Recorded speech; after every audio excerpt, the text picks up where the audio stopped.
যে সকল প্ল্যাটফর্মে এঙ্গেজমেন্ট এবং যে সকল তাদের কমিউনিটি স্ট্যান্ডার্ড ভায়োলেশন হয়েছে, আমাদের আইন ভঙ্গ করেছে, সেগুলো বলেছি। যেরকম আপনারা দেখছেন প্রকাশ্যে অস্ত্র নিয়ে উৎসাহ দিয়েছে এবং এটা ক্রিমিনাল বিহেভিয়ার। আমরা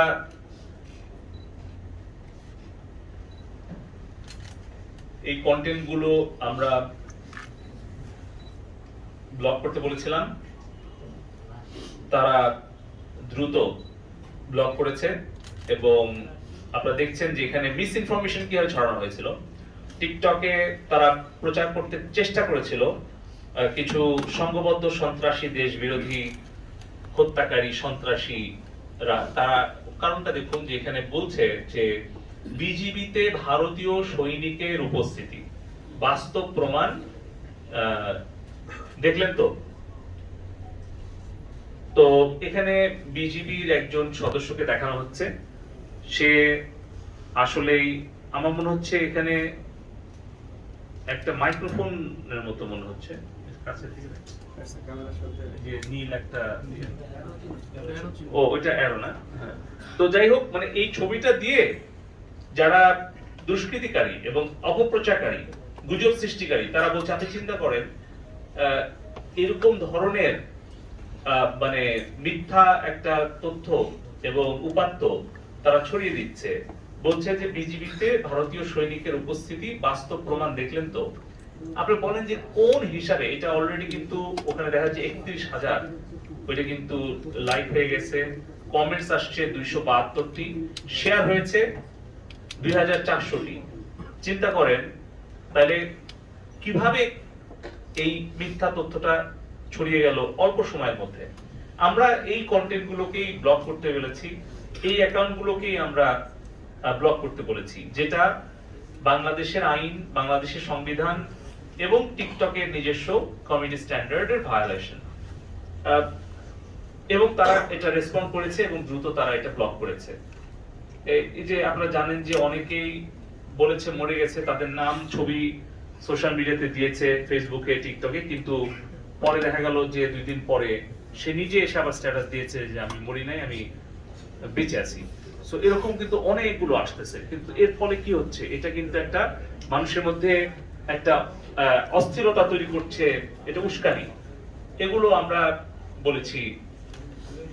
আমাদের এই ছবিগুলো ছড়িয়ে দেওয়ার চেষ্টা করেছে। আমরা টিকটকের সহযোগিতায় আমরা সন্তুষ্টি প্রকাশ করেছি এবং টিকটকের প্রতিনিধি শারীরিকভাবে উপস্থিত হয়েছিলেন এবং ব্যাখ্যা দিয়েছেন। তাদের ব্যাখ্যায় আমরা সন্তুষ্ট হয়েছি এবং আমাদের লিগ্যাল টিম এবং আমাদের টেকনিক্যাল টিম, আমাদের বিটিআরসি, আমরা তাদের ব্যাখ্যায় এবং তাদের যে সহযোগিতা কার্যক্রমে আমরা সন্তুষ্ট হয়েছি। এবং কেন তারা পারলো, কেন ফেসবুক পারলো না, এটারা আমাদের কাছে যেটা মনে হয়েছে, আমরা জিজ্ঞেস করেছিলাম যে এই 14 থেকে 24, এই 10 দিন তারা এত দ্রুত রেসপন্ড করলো কিভাবে এবং কিভাবে এত কন্টেন্ট, আনুমানিক প্রায় 7 লাখের উপরে কন্টেন্ট কিন্তু টিকটক মানে টেক ডাউন করেছে আনুমানিক, এবং আমাদের প্রায় 350-এর উপরে আমাদের রিকোয়েস্ট তারা কিন্তু অ্যাকসেপ্ট করেছে। সো আমরা দেখলাম যে আসলে তারা যেটা করেছে, তাদের ফ্যাক্ট চেকিং যে ফার্ম, তারা তখন এটাকে ডাবল করেছে। তারা তাদের এআই যে টুল, সেটা আবার তারা কিউরেটেড করেছে এবং তারা বাংলাদেশের এই সাম্প্রতিক সিচুয়েশনটা, তারা এমার্জেন্সি সিচুয়েশন হ্যান্ডলিং এর জন্য তারা এমার্জেন্সি এফোর্ট দিয়েছে এবং তাদের রিসোর্সটাকে তারা স্কেল আপ করেছে।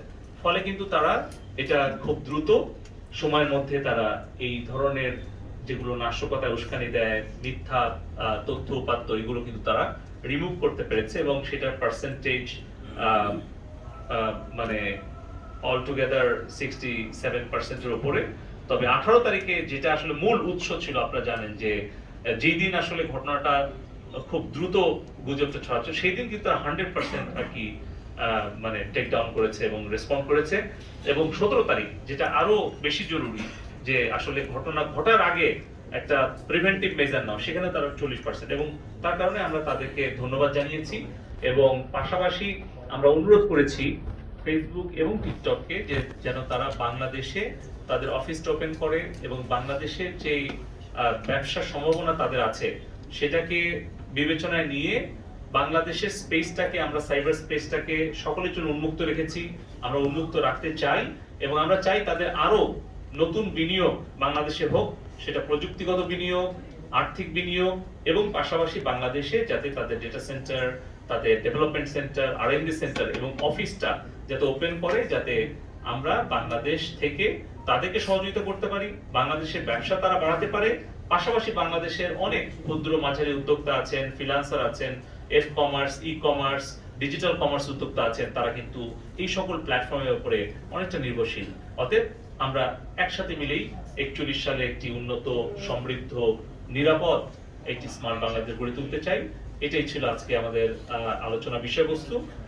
আপনাদের সকলকে আন্তরিক ধন্যবাদ এবং কৃতজ্ঞতা, এবং সব শেষে আমরা বলতে চাই যে আমরা আজকে বিকালের